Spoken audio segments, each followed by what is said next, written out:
जीवन में जब भी हम खराब दौर से गुजरते हैं तो मन में यह विचार ज़रूर आता है कि परमात्मा मेरी परेशानियां देखते नहीं है, मेरी परेशानियां दूर क्यों नहीं करता है। लेकिन सुख दुख तो हमारे जीवन का हिस्सा है, जीवन है तो परेशानी भी होगी।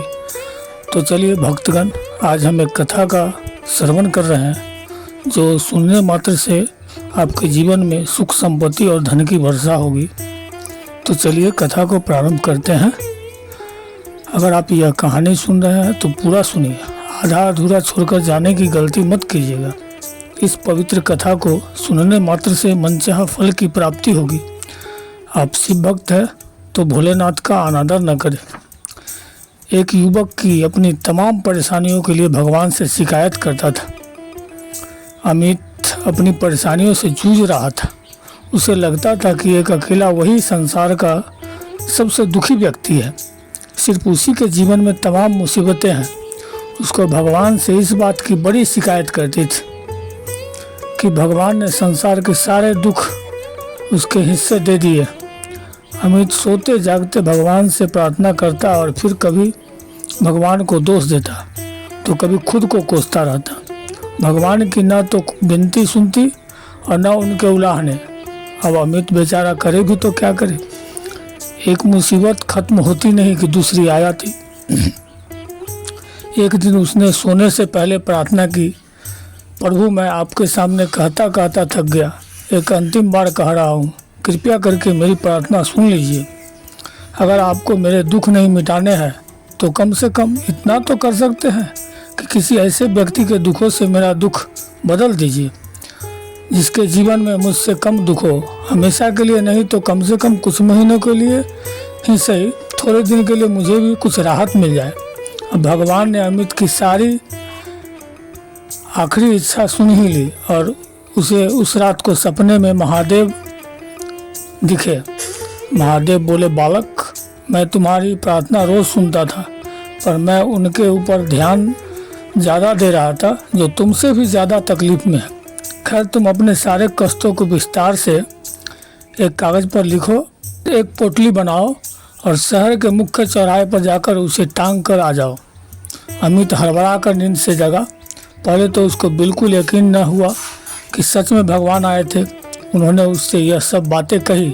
फिर सोचा कि आजमाने में क्या हर्ज है, क्या पता इससे भी कोई रास्ता निकल जाए। उसने भगवान के लिए आदेश के अनुसार अपनी सारी परेशानी अलग अलग कागज़ों में लिखी। इतनी परेशानियां लिख डाली कि सच में कागज़ का ढेर खड़ा हो गया और उसे पोटली में भी बांध लिया। अब अमित ने अपनी पोटली उठाई और पहुंच गए चौराहे पर। लेकिन वहां पहुंचकर चौराहे का नज़ारा देख अचंभे में पड़ गया। उसने देखा चौराहे पर तो पहले से ही लोगों की लंबी लाइन लगी जो उसी की तरह अपने अपने दुखों की बड़ी बड़ी पोटली लिए आ पहुँचे। आखिर यह चक्कर क्या है? सब कुछ उसकी समझ से बाहर था। इन विचारों में ही खोया था कि तभी एक आकाशवाणी हुई। उसमें सभी को अपनी पोटली को चौराहे पर लगी अलग अलग खूंटियों में टांग देने का आदेश हुआ। वहाँ बेहिसाब खूंटियाँ पहले से ही बनी थी। सभी ने अपनी अपनी पोटली टांगी और फिर भगवान के अगले आदेश की प्रतीक्षा करने लगे। कुछ ही देर में दोबारा से आकाशवाणी हुई और सबसे कहा गया कि सभी लोग अंदाजे से कोई ऐसी पोटली उठा ले जो उन्हें अपनी परेशानियों की पोटली से हल्की समझ में आती हो। अब उन्हें वही दुख भोगने होंगे जो उनकी चुनी गई पोटली में दर्ज होंगे। आकाशवाणी सुनते ही सभी हल्की हल्की पोटली के लपकने के लिए दौड़े। सबके साथ अमीर भी गठरी चुनने के लिए भागा। खूंटियों में टंगी समस्त पोटलियों को घूरता हुआ वह काफ़ी देर तक अंदाज़ा लगाता रहा। अब उसे एक डर और था कि कहीं वह कोई ऐसी गठा ले जिसमें पहले से भी ज़्यादा दुख हो। अगर ऐसा हुआ तो परेशानियाँ और बढ़ जाएगी और मुझे लेने के देने पड़ जाएंगे, जीवन तहस नहस हो जाएगा। अब उसके मन में तरह तरह के विचार आने लगे। वह सोचने लगा कि कम से कम वह अपने दुखों से भली भांति परिचित तो है और उन्हें झेलने का आदी भी हो गया है। उनके लिए कुछ रास्ते निकालने की शुरुआत भी की है। शायद उसका परिणाम आए तो एक आध दुख घट ही जाए। कहीं ऐसा न हो कि चुनी गई नई पोटली में दुख और भी ज़्यादा पीड़ादायक हो जाए। ऐसे विचारों में खोया वह एक के बाद एक पोटली के सामने गुजरता, लेकिन तय नहीं कर पाया कि कौन सी पोटली चुनी जाए। उसे यह भी डर था कि कहीं कोई उसकी पोटली न उठा ले। इसी उधेड़बुन में फंसे अमित ने आखिरकार अपनी पोटली में उठा ली और चल पड़ा। उसने तय किया कि वह अब इन चुनौतियों का मुकाबला पहले से ही ज़्यादा मजबूती से करेगा। धीरे धीरे अमित को अपने ही दुख दूसरों से कम होते हुए महसूस हो रहे थे और उसके जैसे ही भाव वहाँ मौजूद हर व्यक्ति आ रहे थे।